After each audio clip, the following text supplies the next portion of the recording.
What's good, everybody? Welcome back to your daily dose of your vitamin C's. It hasn't been daily recently. I do apologize. That's all on me. It's not on Tim. I've been going through some stuff, had to move house. As you can see, I've got white walls and it's bare at the moment. You'll see this start to take shape over the next few weeks. But we're back and we're back with consistency, getting ready for the season. Tim, what's going on, my guy? Nothing much, man. Just trying to get back into the swing of things. So happy to get back into it and happy that the Celtics are officially kicking off. And we had media day yesterday, so a lot of good quotes coming from some players. Yeah, do you know what really upset me about Media Day? What? Multiple teams gave me access to their Zoom calls. Like, I'm talking like 6 teams, maybe 7. The Celtics were not one of them. And I'm just like, yo, dude, you're the primary team I cover. Please, next season, if anybody from the Celtics organization is watching, I would very much like to have that Zoom link. I've been on multiple other teams and I cover you the most. I show you the most love. Love me back, man. Just love me back. I get you. I feel like that girl, like, when the boys just kind of like, she's all head over heels and the boy's not really feeling it. And she's just like, just love me. Boys do that to girls too, to be fair. So we can't just say that's one sided. That's true. Anyway, I digress. We're looking at Media Day. So some of the things that stuck out to us and what we think that could mean, both in terms of locker room atmosphere, locker room longevity. We've seen this locker rooms fall apart before throughout a season, and then through to what we were expecting to see on the court. For me, I think I've got a piece dropping on CelticsBlog.com in about 15 minutes that will go live. So it would have been live for a few hours by the time you're watching this. On what everybody was saying about Al Horford, basically, how Al Horford said he's super happy to be back in Boston. He understands what it means to be a Celtics player now, feels he'll adjust quicker because he knows what the city's like and what to expect from the fan base. And then there was just a bunch of players, Schroeder saying Al Horford being in Boston was a big part of him wanting to come here. Obviously, then he starts talking about his previous time with Al during their time together in Atlanta. Richardson mentions Al because they played together on the Sixers together. Udoka spoke about it because he coached Al on the Sixers. There's just a bunch of familiarity for Big Al. And I like the idea of him coming back and being this father figure and making sure the locker room's in check, making sure that everybody's being as professional as they can physically be. And there's just somebody there to have that guiding hand. 2 or 3 seasons that Al Horford was in Boston last time, they made the conference finals, dude. The only time they didn't was that year where Kyrie just decided to give up. Yeah, and I think with Al specifically, there was talk of him actually talking to Sam Presti and talking to the Thunder and saying, I want to go back to Boston. So, like, that's a big thing because he could have chosen another destination. Obviously, his contract did have some issues in terms of moving it, but that could have played a part in them making that deal with Kemba Walker to send him to OKC. And another thing that goes back to Presti as well, apparently Dennis Schroeder spoke with Sam Presti and asked about Brad Stevens and his thoughts on him. So, like, kudos. Let's give a round of applause. Round of applause to Sam Presti for throwing the Celtics a solid here. Definitely did them a favor. But the fact that Al Horford wanted to come here, that's a big thing. Like, that is a veteran who had some of his best ball in the past 5 years with this team. So for him to want to actually come back here and actively ask for that opportunity, that's just good vibes. I really, really like that. Do you know what else is awesome?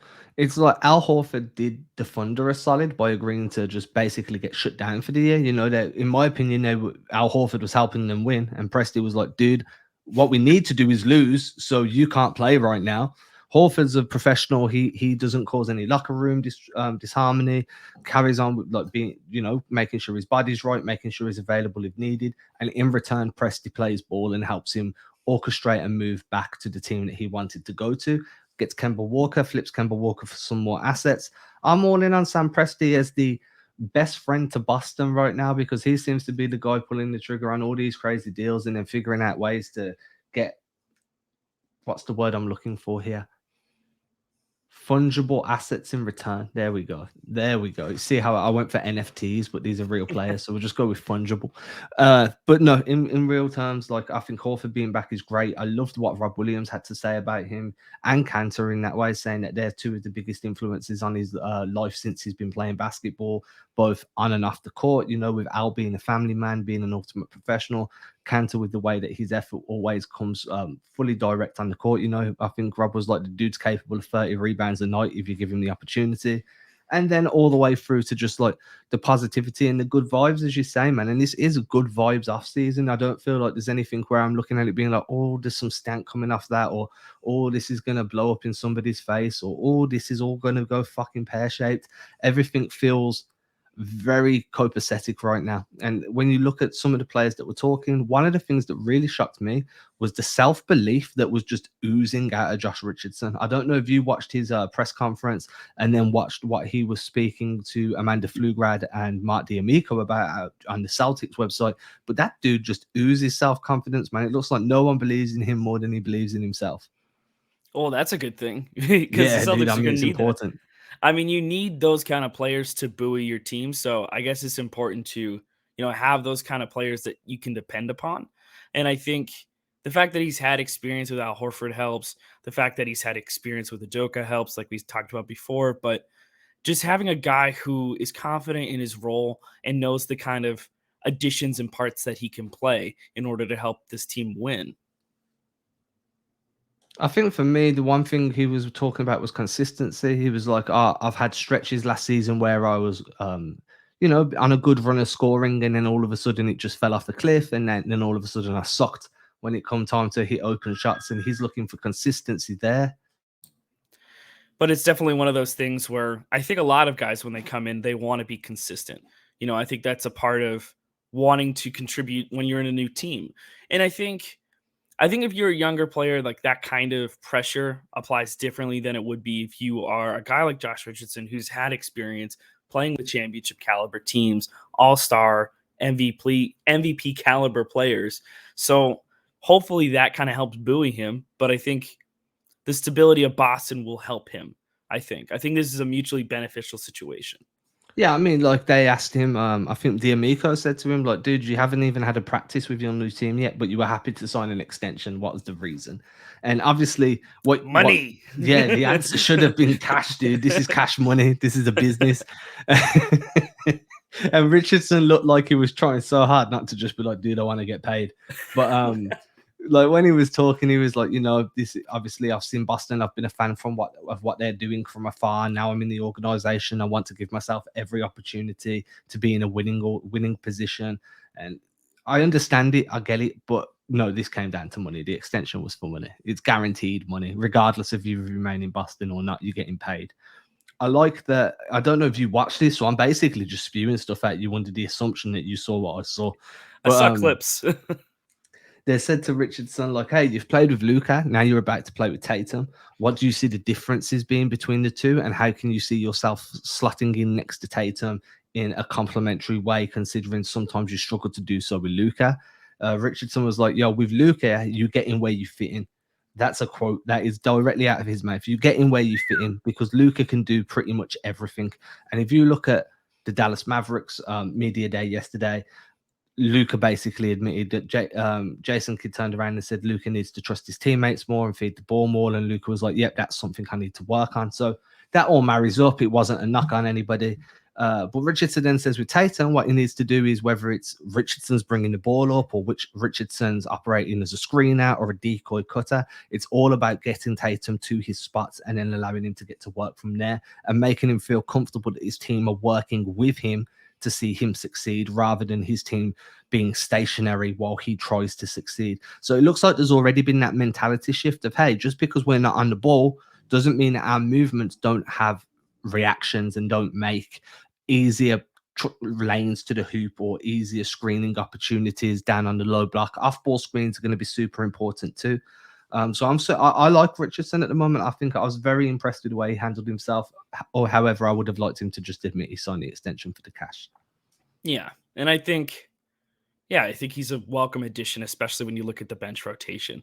And it's funny that you mentioned the Celtics offense and the way it's kind of flowed. I think it was Ime Udoka who said this, talking about the Celtics offense last year, specifically how it became kind of like when they brought the ball up the court and their first option wasn't there. Like for some reason, like they're trying to get the ball to JB or they're trying to get it to Tatum and the option wasn't there. Then it kind of came like this sort of like my turn, your turn sort of thing. And I guess it's something that they want to try and change this year, specifically with the offense. You're not seeing them just automatically fall apart when that first option is not there. They're just going to keep moving the ball until they find the best shot possible.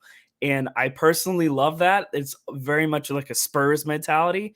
And I think it's going to help this team so much, especially if they have some vets who can shoot the three and attack the rim. Man, I've been saying this. I've been on this train for about a week or two now, and it was Udoka who said that, by the way. It definitely was. But like cutting seems to be, I've got it in my head. Cutting seems to be one of the most underrated skills in the NBA at the moment. I never hear anybody just be like, that dude is an excellent cutter. It just doesn't happen.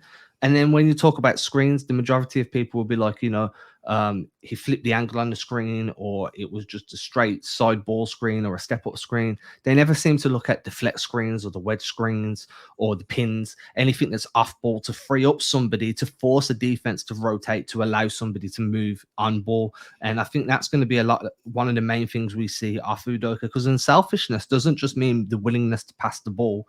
It means the willingness to move and drag a defense out the way and force those rotations when you're not going to be the guy that finishes that play. That's a form of unselfishness, putting yourself in a position where you have to exert physical energy, knowing you will never get the credit for it, but knowing it will help the team. So I think we're going to see a bit of both. We're going to see a far better ball movement, but I'm also expecting to see far better off-ball movement if Udoka can get that message across, that unselfishness doesn't just mean passing the ball. It means doing everything off ball that goes uncelebrated, isn't something you will see on a highlight reel, but is necessary to becoming a winning organization.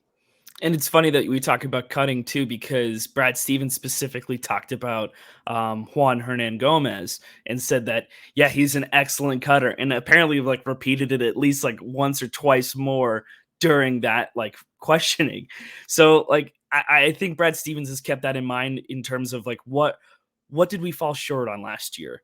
And he would know because he coached the team and he was also in the locker room. It wasn't a matter of there being guys that were bad together. It was just trying to get that same product on the court. So how can I build this roster out to best suit not only guys like Tatum and Brown, but also flesh out in ability skill sets that we didn't have before? So it's going to be interesting to see how they spice things up. And obviously we've got training camp kicking off today when that episode drops, but it's exciting. I think like this is a lot of opportunities for the Celtics to grow, and it's all good stuff. It's all good vibes. Do you know what I really like about Brad Stevens? He sits there, first interview of the day at Media Day. Everything goes swimmingly. There's nothing controversial. There's nothing newsworthy or something like, oh my God, did Brad just say that? Stands up, ready to walk out of his presser with the media and just drops a hand grenade. By the way, Jaylen Brown's been cleared to practice. He'll be available from tomorrow in training camp. Like, dude, you should have led with that. Don't leave that until you're walking out the door and just wait for the entire social media to be like, oh my God.